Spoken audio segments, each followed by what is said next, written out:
It just goes to show you that what's going on the outsides is not necessarily what's going on the inside with people.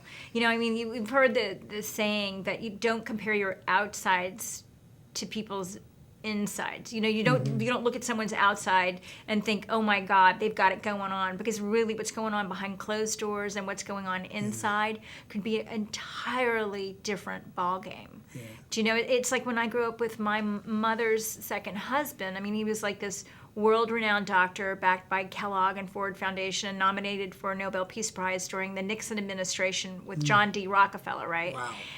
Sounds impressive, the first part. But what was going on behind closed doors was an entirely different situation, entirely different. So here you guys are on the road. You have like this glamorous lifestyle. Who were you traveling with at that time? People think it's glamorous, Well, I think I did a couple of years with Foreigner. All right. And then I joined up with Simple Minds. I didn't know that.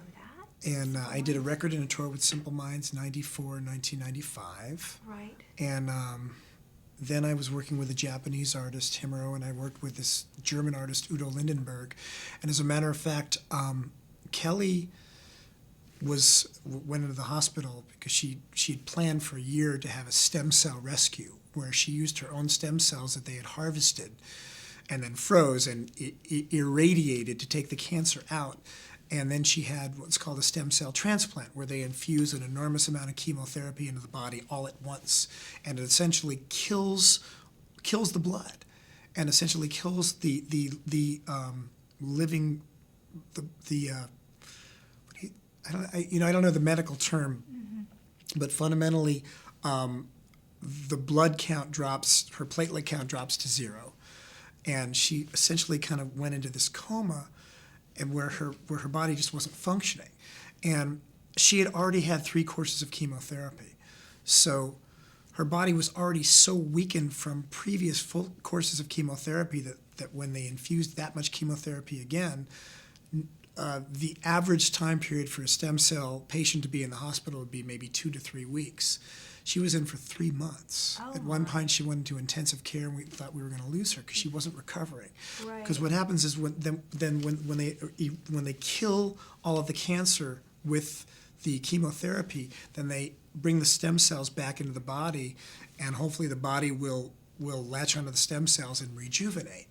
And in her case, it just took a long, long time. It did eventually happen, but at one point, her blood counts just kept on dropping. They put her in intensive care.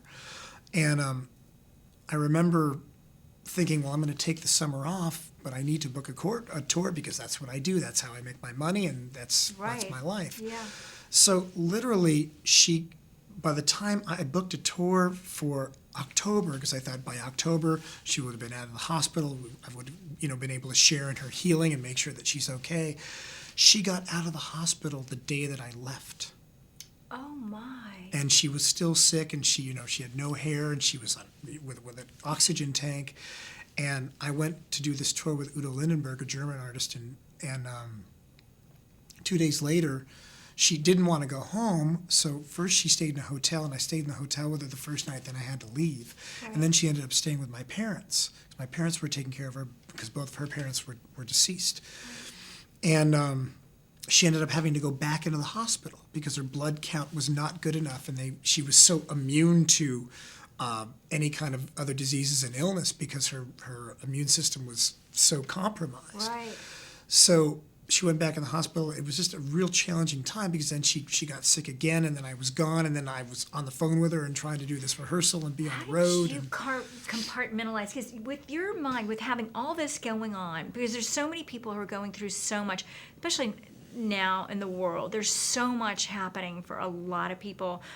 Just a lot. There's a lot going on, and how did you at that time, when you think back, and how did you learn to compartmentalize? Like, that was your home situation, and then you have your business situation, and to be able to go, leave that, so to speak, and then refocus on what needed to be done, the task at hand. Because a lot of people will abandon what they need to do, their dreams, their gifts, their goals, their whatever it is, when they've got such a dire situation.